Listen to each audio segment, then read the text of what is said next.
ایک بات ہمیشہ دماغ میں رکھو کہ اللہ ہمیں غم اور دکھ بہت کم دیتا ہے، جبکہ زیادہ تر دکھ اور غم ہم اپنی بے وقوفیوں اور لاپرواہیوں سے پیدا کر لیتے ہیں۔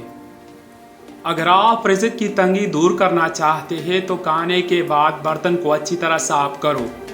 ہمیشہ جوان نظر آنا چاہتے ہو تو منہ دھوتے وقت چہرے پر کیڑے کا رس لگا لیا کرو۔ جو زیادہ ٹھنڈا پانی پیتا ہے وہ اپنے دانتوں کو جلدی خراب کر لیتا ہے۔ جو روزانہ رات کو دودھ پی کر سوتا ہے اس کا رنگ کبھی خراب نہیں ہوتا۔ آپ کے ہاتھ ہر وقت ٹھنڈے رہتے ہو تو سمجھ جاؤ آپ کو خون کی کمی کا مسئلہ ہے۔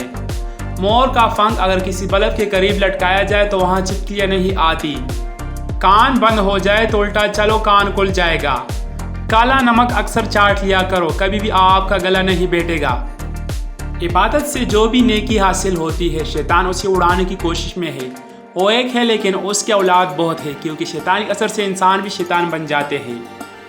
ہر وہ شے جو انسان کو عبادت سے باز رکھے اسے شیطانی اثر سمجھو۔ شیطان کی تباہ کاریوں کے لیے اس کا مجسم ہو کر سامنے آنا ضروری نہیں،